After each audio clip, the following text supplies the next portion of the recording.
On this Thursday, there's tons to get to. We'll talk about the migrant issue up in Chicago and how it's impacting taxpayers. Governor J.B. Pritzker speaking on that. But a lot of action today when it comes to conversations about the Illinois gun ban registry. You've got the first of 3 public hearings in Springfield at 9:30 this morning. Definitely want to encourage you to check out thecentersquare.com/Illinois, where you can see the proceedings live at 9:30. So be watching out for that space. But coming up next, we got to talk about, the gun ban registry and also the latest in litigation against Illinois' gun and magazine ban. So stay tuned. That's on the way here with Bishop on Air each and every weekday morning. Thanks for hanging out.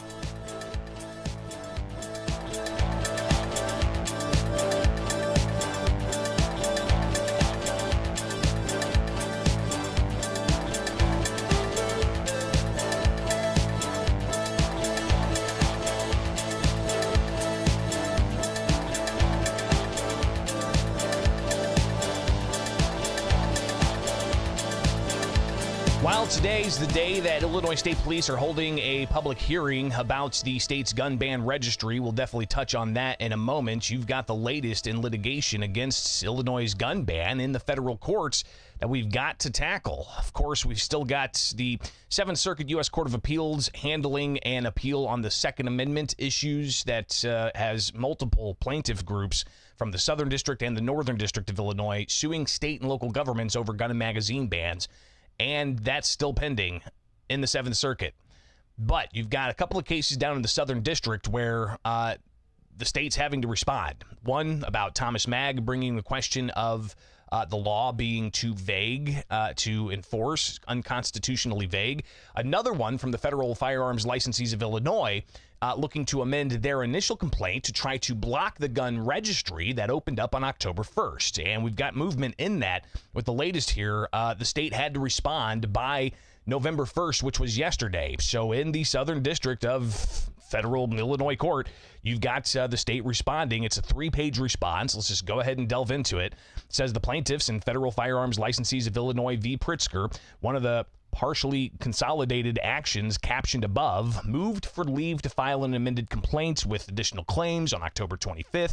On October 26th, the court initially offered a defendants in FFL action. Governor J.B. Pritzker, Kwame Raoul, the Attorney General, and the Director of the Illinois State Police, Brendan Kelly, to respond to a motion to leave by November 6th. The next day, and we covered this on the show, the court moved the deadline for now November 1st. In accordance with the court's modified deadline, the state defendants now provide this response to the motion for leave. The state defendants believe that the allegations claimed in the FFL plaintiffs seek to add through their amended complaint are meritless, the state says, making amendment futile under Rule 15. It cites a court case and various precedent. Goes on to say, nonetheless, since learning of the FFL plaintiffs' intent to amend their complaint and seek immediate injunctive relief based on the pleading, the state defendants have been engaged in discussions with counsel for the FFL plaintiffs regarding the motion to leave and their forthcoming preliminary injunction motion to streamline proceedings for the parties in the court. Through these discussions, the state defendants have endeavored to reach an agreed-upon schedule that would be enabling for the parties to adequately brief the FFL plaintiffs' second preliminary injunction motion prior to January 1st, 2024, the statutory deadline for filing endorsement affidavits under the Protect Illinois Communities Act that FFL plaintiffs now seek to challenge. Well, I think that the challenge has always been about the registry and the law as a whole. It just seemed that with so many different plaintiffs groups, with different arguments, the agreement was to get it quickly taken care of, to consolidate cases in the Southern District, to take the Northern District cases, consolidate those into the 7th Circuit, hear it on Second Amendment grounds. That way it can be expedited. But it's not being expedited. You've got the 7th Circuit that's still holding on to that case, and it's been since June 26th when they heard the case in the 7th Circuit Court of Appeals. And here we are, November 2nd, still no outcome. So obviously there's an impetus on people saying that they're being harmed because their constitutional rights infringed upon by not being able to purchase semi-automatic firearms. And then now, less than 2 months, they could face felony charges possibly if they have one or two firearms that aren't registered by January 1st of 2024. So interesting to see that here we got. Is this a way to try to delay things? I don't know. Let's go back a little bit here to the state's filing in response, only a 3-page filing in response to the FFL of Illinois. They go on to say the statutory deadline for filing endorsement affidavits under the Protect Illinois Communities Act, the FFL plaintiffs now seek to challenge January 1st. Consistent with these objections, the state defendants have agreed not to oppose the motion for leave under Rule 15 while reserving their right to challenge the sufficiency of the proposed amended complaint under Rule 12 based on the FFL plaintiffs' agreements. That's the following subject of the court's approval. The FFL plaintiffs agree the state defendants may have 90 days from the court's granting of the motion for leave to answer or otherwise plead to FFL plaintiffs' amended complaint.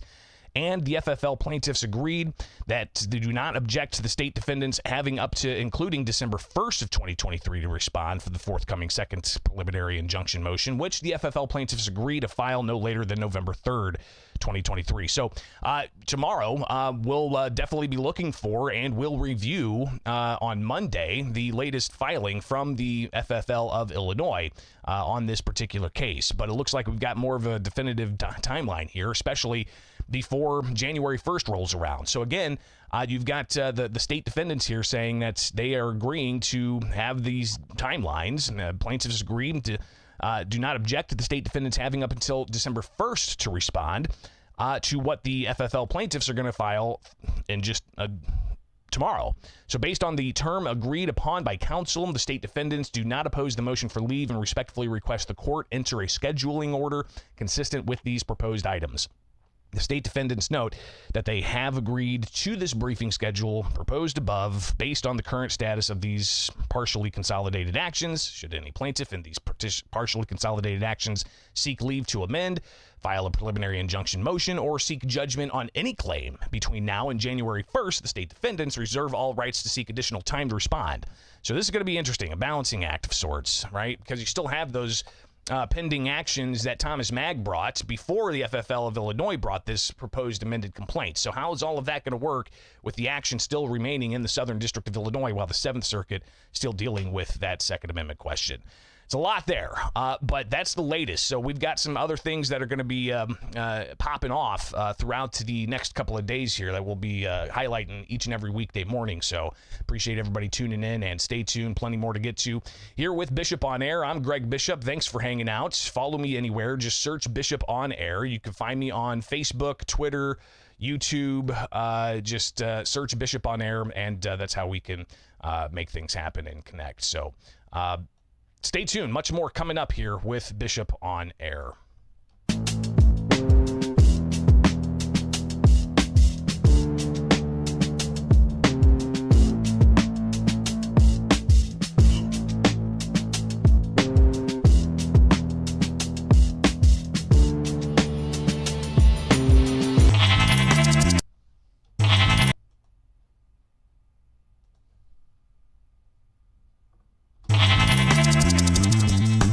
If you do not know when you acquired the weapon, check the Date Unknown box.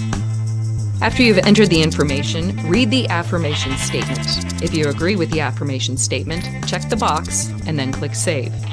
If you do not check the box, you will not be able to proceed. It's a tutorial that Illinois State Police have on their website for the gun and magazine ban registry. You do not have to register magazines. I've had several people ask me about that, and state police have said clearly on their website that you do not have to register magazines over certain capacities. But this is all part of the guns that are being banned and the magazines that are being banned and the requirement that you register them by January 1st. Today's the public hearing about this. We got 3 that are going to be happening today in Springfield. I encourage you to go check out thecentersquare.com/Illinois. Again, thecentersquare.com/Illinois, where you'll be able to watch live. We're going to have that unfiltered for people to be able to check out. And Blue Room Stream opening that up. So if you get to thecentersquare.com/Illinois, you'll be able to watch live. Today's starts at 9:30 out of Springfield. It's Committee Room 1, D1 on the floor of the Stratton building, and it's a pretty small building, actually. Pretty small committee room, rather. It's 5-6 stories tall, but the committee room that it's in, check this out. There's only about a couple of dozen seats. I think you could probably fit 100 people in there if they're standing room only, maybe comfortably. They got the areas for all of the dignitaries to take questions, and then you've got the media who could sit up here. That's probably where I'll be. But then you've got where the public can hang out, and a table for those who want to provide testimony. So that's happening today, 9:30 in Springfield. Tomorrow it'll be up in Chicago, where we'll also have a live stream available at thecentersquare.com/Illinois. So you can watch along live Friday morning in Chicago at 9:30. But obviously, there's going to be some questions that are thrown at the Illinois State Police. You even have the possibility of those who support the ban on firearms and the registry. Even those who are in support are urging their constituencies to file for questions or file for public comment. One AIM, a gun control group, talks about how the ISP is holding 3 public hearings starting today. They say the Protect Illinois Communities Act bans the manufacturing and sale of assault weapons in Illinois and requires owners existing semi-automatic rifles to register their weapons by January 1st. PICA, they say, serves as a vital shield safeguarding our most valuable members, our children, families, and communities from the specter of gun violence. The law protects lives and without any violation of the people's Second Amendment right, they say, as was affirmed when the Illinois Supreme Court upheld the law 2 months ago. So they say the Illinois Supreme Court's the arbiter of the U.S. Constitution. We shall see what happens in the federal courts.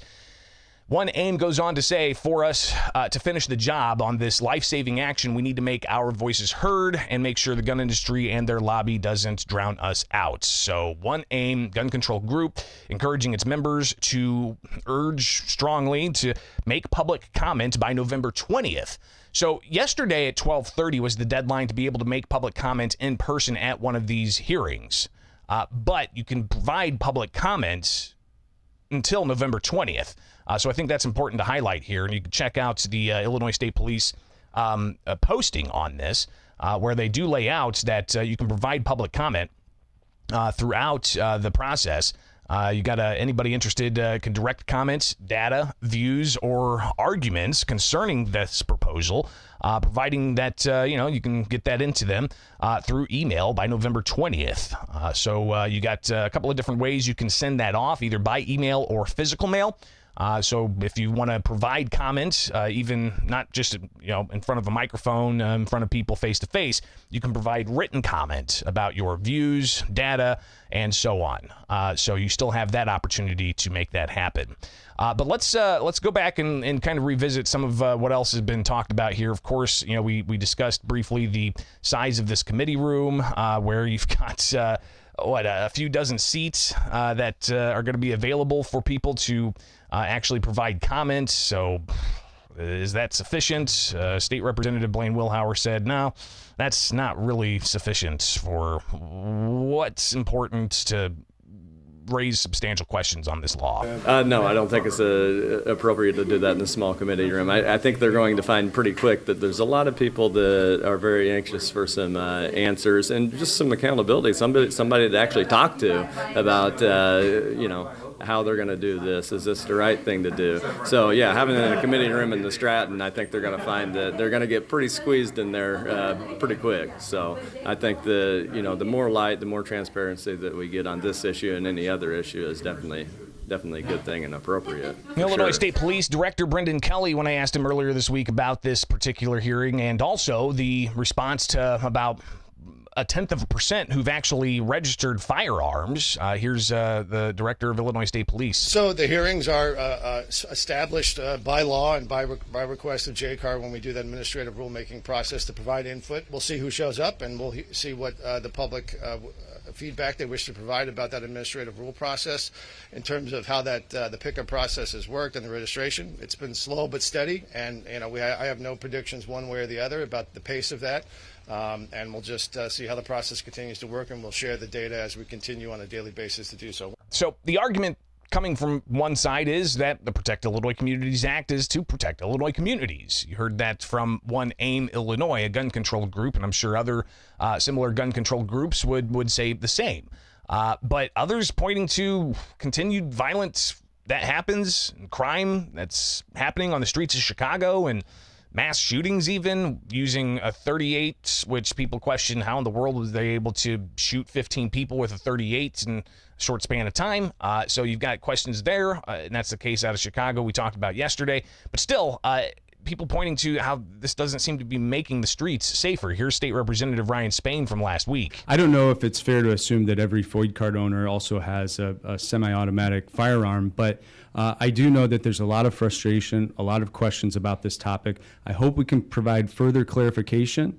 But again, this is not going to be something that makes the state of Illinois more safe, in my opinion, and we continue to erode upon the rights of law-abiding gun owners and do everything that we can to be beneficial and giving benefits of the doubt to people that are committing truly awful crimes and making the state of Illinois less safe. So Ryan Spain, Republican leader in the Illinois House. Yesterday, John Curran, the Senate minority leader, he was asked about the Protect Illinois Communities Act and the Republicans' position on this in the Illinois Senate. Certainly hearing from constituents about hesitation to actually register their weapon. This case right now is working its way through the court system.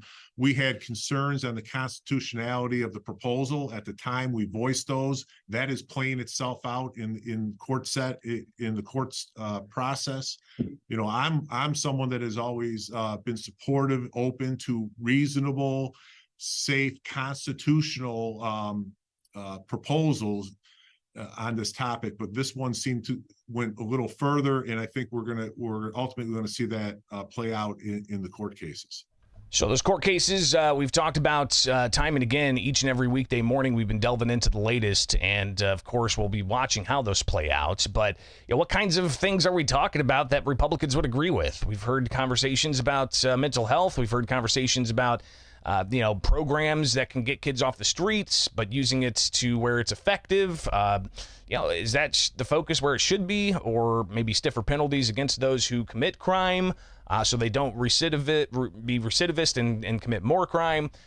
Regardless, it seems that I guess the answer has been to protect Illinois communities with this Protect Illinois Communities Act. You're going to hear a lot about it with the hearing today. Again, check out thecentersquare.com/Illinois. Later on this morning, today, Thursday, we'll have that live, and it'll be posted, so if you don't make it live, you can come back and watch it. Again, thecentersquare.com/Illinois. Also, Friday morning, they've got a hearing. We'll have that live as well. That's going to be up in Chicago, so be sure to check those out. Let's then talk about what they're talking about and the questions around the gun registry. When they opened up the gun registry October 1st, Illinois State Police put out a video tutorial. Remember this? To sign into your FOID account, enter your user ID or email address, your password, your last name, and your date of birth. If you have forgotten your password or username, click on the links next to the sign-in box. With your information entered, click on Sign In. So if you forgot your password to your Second Amendment protected right, wait a second. So wait, your Second Amendment's password protected now. What if you don't have, email? What if you don't want to be on the grid? I mean, that's... Anyways, register your make, model, serial number, and are you doing so voluntarily? If you do not know when you acquired the weapon, check the Date Unknown box. After you've entered the information, read the affirmation statement. If you agree with the affirmation statement, check the box and then click Save. If you do not check the box, you will not be able to proceed. So if you don't agree with the affirmation statement, then you can't check the box and you can't proceed to register your firearm. Again, interesting. So are you doing so voluntarily? And I think that's an important question because it does state in the law something to that effect of, in the affirmation statements, it must provide that you're doing it voluntarily. There's questions about the Fifth Amendment rights against self-incrimination. You've got the other questions about federal law that prohibits the keeping of these types of firearm registries that people are raising, a whole host of other questions. More from the tutorial, because it's not just about registering firearms that lawmakers have deemed are banned. If you have an accessory to disclose, next to the subheading Accessories, click the green Disclose box. You will then enter the manufacturer of the accessory, the attachment type, the model or part number, and type in a description of the attachment. So what is an attachment? And I think that's a question you're going to hear a lot about today. Again, 9:30 in Springfield, Thursday, Friday morning, 9:30 in Chicago, and we'll be having live streams available at thecentersquare.com/Illinois. So check that out. But again, not just guns, it's also attachments. It's 50 caliber ammunition you have to register if you own before January 10th. But you can change stuff once you get it all registered. Once you sign in and your Second Amendment's password protected and you get into the ISP's database and you're able to enter that information using a content management system, you can change things. Maybe print out a copy or delete all those that you put in there, or I don't know, how long can you modify those? All the disclosures you entered on your dashboard, weapons, accessories, and ammunition, can be edited or removed by you at any time by clicking on the yellow Edit or red Remove boxes. To print a list of your disclosures, scroll down to the bottom of the weapon, ammunition, and accessory disclosure page and click the blue box that says Print Disclosure Summary. Clicking on this box will create a PDF document that can be saved and then printed. So there you go. You can, if you work a content management system, you can tell the government what firearms you have and when you got them and the serial numbers and all of that, and also all the attachments you got. Does it include parts? Does that include springs? What about bolts? I don't know. Questions are going to be asked today, but you got less than 2 months to do this, or else you could face a Class A misdemeanor or a Class 2 felony. But you can't do it yourself. Don't have a computer. Don't want to do it on a computer. You can go to a kiosk where you've got several located throughout the states. Here's, again, that tutorial from Illinois State Police. Just be sure don't bring your firearms, ammunition, or attachments when you go to the kiosk. If you do not have an ISP online user account, you can create one by going to the FOID login page on the ISP website, or visit an ISP FOID kiosk at one of the 4 locations, which can be found on the ISP FOID webpage. So, again, those locations being in Lockport on Broadway Street, it's Illinois State Troop 3. You can go to Springfield on South 7th Street, Illinois State Police Troop 6. Collinsville, Illinois State Police Troop 8, and then looks like in DuQuoin, Illinois State Police Troop 10. Interesting they don't have one in Chicago, where the population's the most dense. There you go. That is kind of a review of at least some of the things we may be hearing about today, 9:30 in Springfield. Imagine a lot of you probably are going to be watching that online, streaming. Again, go to thecentersquare.com/Illinois, and you'll be able to live stream that, all right? I'll be on the ground reporting, and we'll definitely have some highlights tomorrow morning in anticipation of Friday morning's Chicago hearing. So a lot to still get to with all of this. All right, stay tuned. Again, like, subscribe, follow along. Bishop on Air, Twitter, Facebook, YouTube, and we've got plenty more to get to. All right.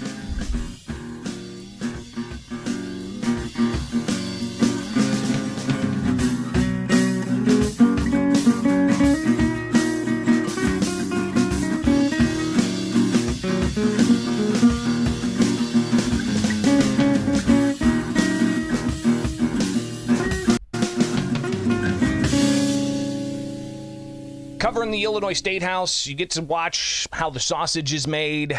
You get to see all of the politics that are debated and really how state law impacts Illinoisans or anybody throughout the country in this constitutional republic we live in. But obviously there's ongoing questions on how things are managed. And right now in Illinois, you've got a Democrat supermajority in the House and the Senate with Republicans in the superminority who are constantly trying to have their voice heard. And they don't seem to get too far on things that they talk about when it comes to ethics reforms or accountability of state agencies. Well, yesterday, Senate Republicans held a news conference virtually to talk about some of their concerns they have with state agencies and how they're operated.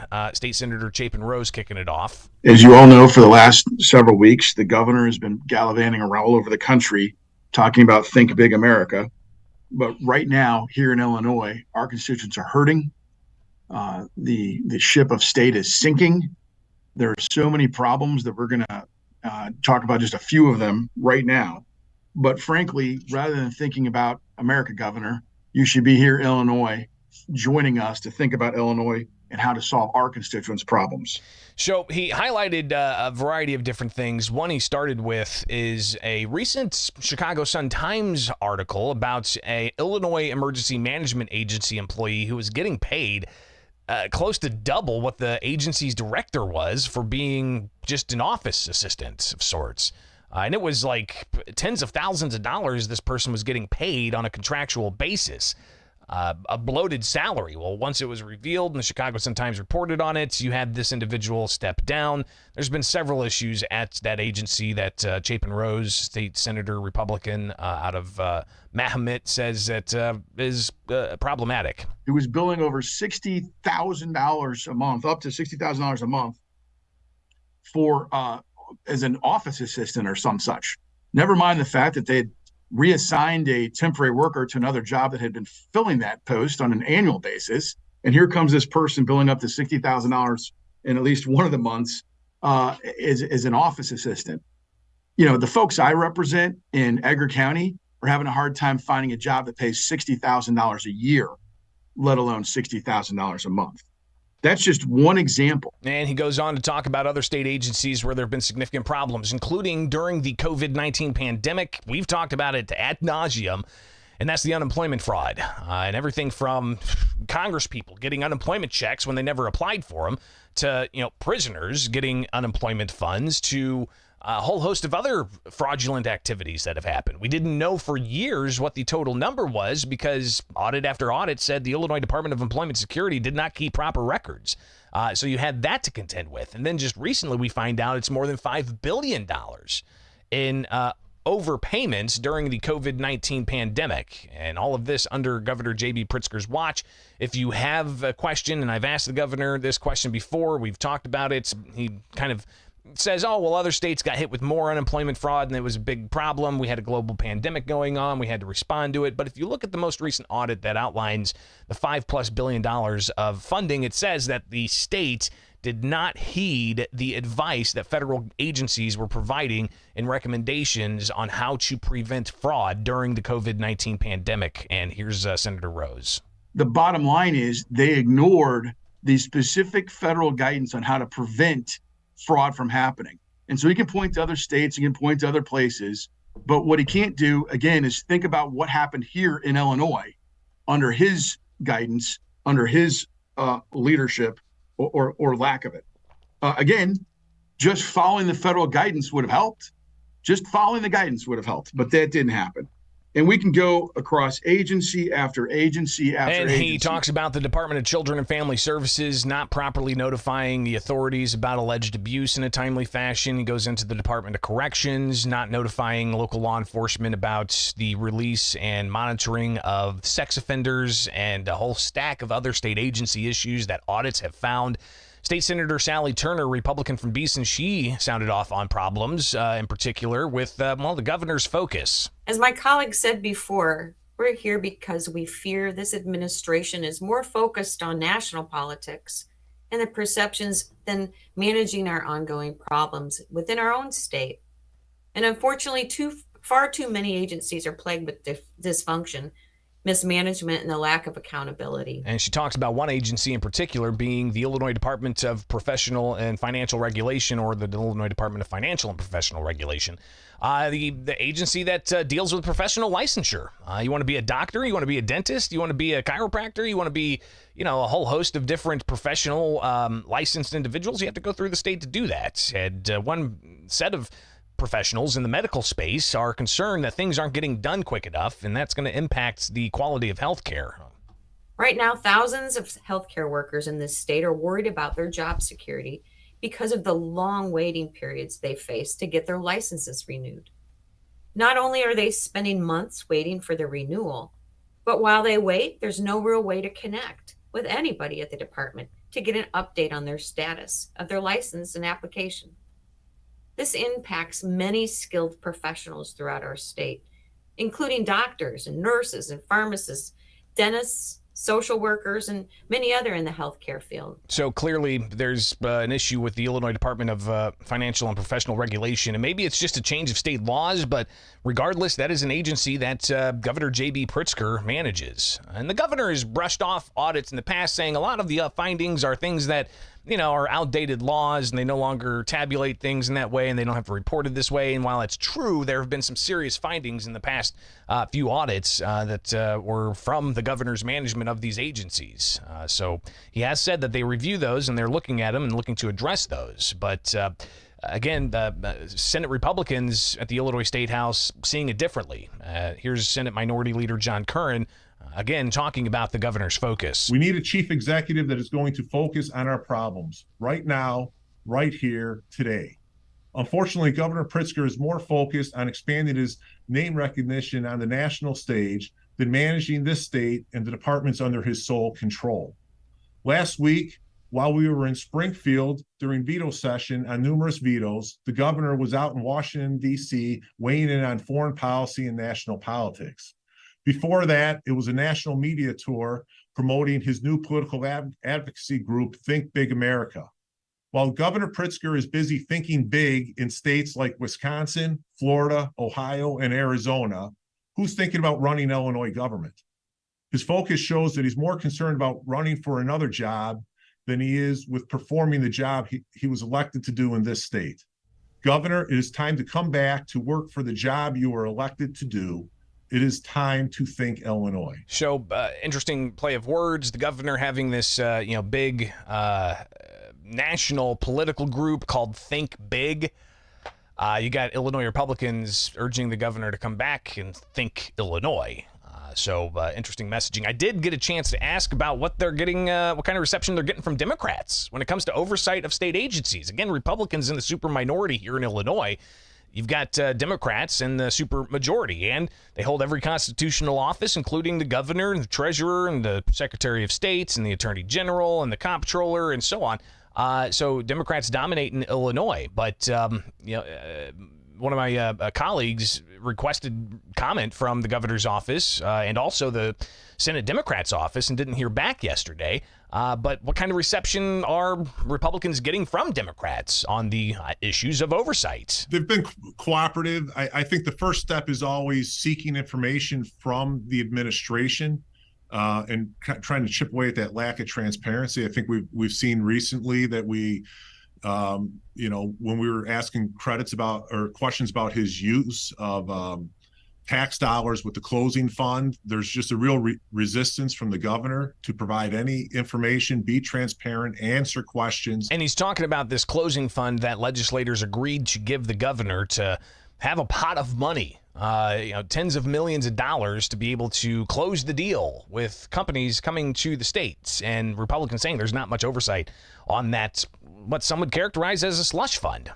Always tries to push it off into another avenue. So, the majority Democrats have worked with us in some instances on that oversight. I think that's going to be a continuing theme that we're going to turn more and more to the Senate Democrats to participate with us in the upcoming spring on oversight over all these agencies. So we'll see if that ultimately does happen. But it's a question, of course, that maybe we'll pose to some Democrats on the ground next week when they return for the final 3 days of fall veto session. So we'll be watching all of that and more, of course. Like, subscribe, notify yourself about the latest here with Bishop on Air. Follow me on Twitter, X, Facebook, YouTube, and some other social media companies as well. But of course, Wake Up Live and Local right here where you're at on YouTube, Facebook, we're streaming, X, we're streaming. So be sure to follow along, like, subscribe, and get the latest. All right. You can email me, bishoponair@gmail.com.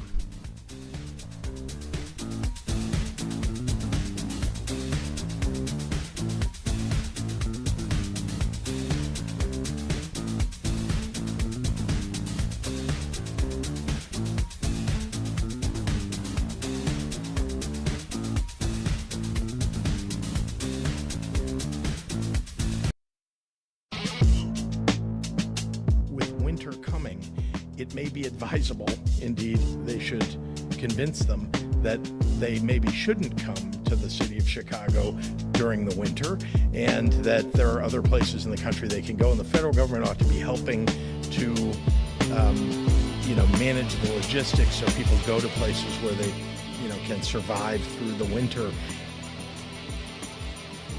It's Governor J.B. Pritzker yesterday. Just some of the comments he had about the issue of the non-citizens arriving in Chicago and how to properly care for them. And he even bragged about how much of state tax dollars he's spending on the issue compared to Chicago and the amount of money that's being spent there. Welcome back. It is Bishop on Air, and you can follow me anywhere. Just search Bishop on Air. But I definitely want to just take a few moments here before we wrap things up today about the migrant issue, all right, and the tens of thousands and millions of dollars and hundreds of millions of dollars it's costing taxpayers in the state of Illinois because of non-citizens being across the border into southern Texas, and then those communities not able to take on the millions that have come across in the past 2 years, deciding to send them to self-proclaimed sanctuary cities and states like Illinois and Chicago. But it's got a cost, of course, and the taxpayers are picking up a substantial amount of that cost, including the cost for health care, despite the governor aiming to suspend new enrollees to the taxpayer-subsidized health care benefits, doctor's visits, hospital visits that have been raised here. Those obviously come with costs, and the expectation is it's going to cost more than $850 million when the governor only budgeted $550 million for that. But that's just for the health care. You got to talk about also the cost of housing migrants at hotels and now base camp tents, and you've got heated buses with the winter coming. Here's Governor J.B. Pritzker being asked about a variety of things on that front when he was at an unrelated event throughout the state. And we provide the wraparound services for these folks who are not allowed to work. We are going to have people that have work authorizations going to work soon, but that only covers a certain percentage. A little over half of the folks who have come here will be eligible to work over time as they receive their work authorizations. But there are lots of folks who've arrived here, didn't have any work authorization.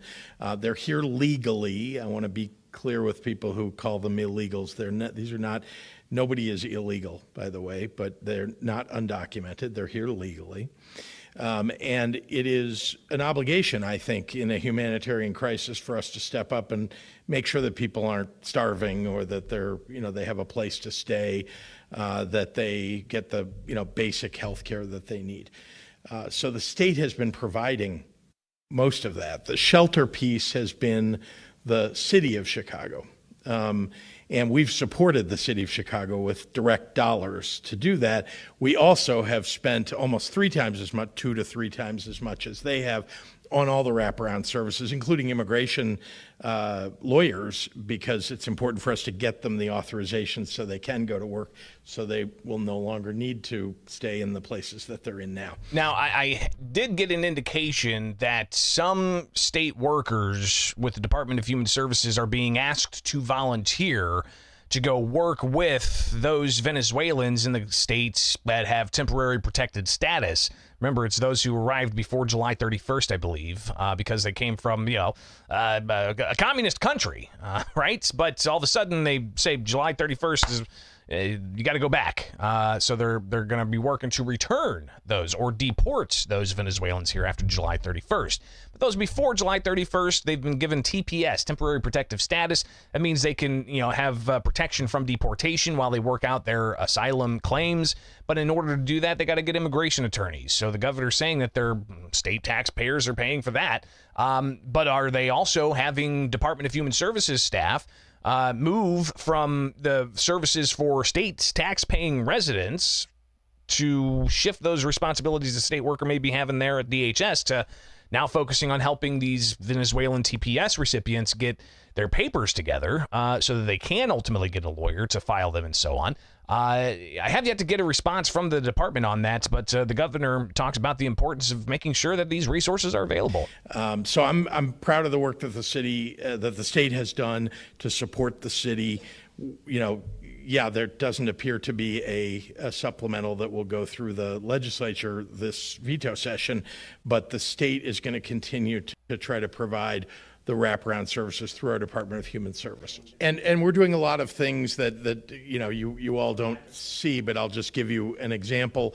I have had numerous conversations with the federal government, both the Department of Homeland Security and the White House, about at the border, making sure that if there is an effort, and there has been, by the governor or various mayors in Texas to load people onto buses to Chicago, that the federal government should at least intervene to communicate with those folks who are being told to get on a bus to Chicago and whatever else they're being told, that we are doing everything we can for the folks who are here, but we do not have enough shelter. With winter coming, it may be advisable, indeed, they should convince them that they maybe shouldn't come to the city of Chicago during the winter, and that there are other places in the country they can go. And the federal government ought to be helping to, manage the logistics so people go to places where they, can survive through the winter in a way that clearly is more difficult if you come to a place like Chicago. And I would say the same about New York and the same about Denver as we hit snow and winter.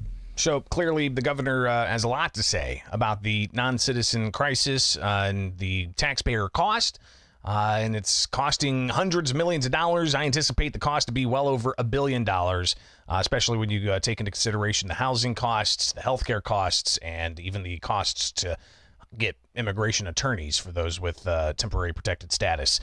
Senate Minority Leader John Curran was touching on this a bit when he was talking about agency dysfunction, and here's what he had to say. All spring, we heard the governor say that he could get costs under control if he was just given the tools he needed. And he's talking about the healthcare stuff. In multiple hearings, his administration defended the program, assuring the legislature that he could contain costs to the budgeted $550 million. Despite repeated Senate Republican warnings that the program would exceed that budget by a great amount, the Senate Republicans voted to give the governor his requested tools and authority to rein in costs on the program. And that included the authority to make co-pays a requirement. And it was going to be, I think, like $100 for doctor visits and then like $250 for hospital visits or hospital stays, I believe it was. They tried implementing that. They then pulled it back and said the service providers need to pay back those dollars or vice versa. So you've got some interesting things that have happened. We're several months into the fiscal year, and those co-pays, cost-saving measures, taxpayer cost-saving measures have not been implemented. But now, November 6th, it's gotten to the point where they are reaching their cap of 16,500 65 and older non-citizens getting health care coverage. They're suspending enrollment. So regardless, the $550 million that they proposed to have in the budget, it's projected to go over that. Again, here's Senator Curran. Now HFS is reporting program costs will hit a whopping $832 million this fiscal year, which is 50% above the budgeted $500 million for this program. This failure to implement co-pays is disrespectful to all Illinois taxpayers who are left with the bill for the governor's mismanagement. All right, so there you go. That is a lot to take in. Hopefully you are informed about the latest happenings in and around Illinois. I got to get out of here, though, because, well, I got to head down to the Capitol and monitor that hearing with the Illinois State Police. Again, if you are watching this live, be sure to switch over to thecentersquare.com/Illinois, and you'll be able to watch the proceedings of the Illinois State Police in their first public hearing on the gun and magazine ban registry. All right, so that will be live here in just a little over an hour, but you can go and check out the websites, get all the news you need. Again, thecentersquare.com/Illinois. It's where my full-time gig is. I'm the associate editor. We've got great reporters and Kevin Bessler and Andrew Hensel and Glenn Minnis providing some content. So stuff that you need to know about. So check it out, and an entire team with the Center Square. Not just Illinois, we've got the Center Square National in Washington, D.C., and states all over.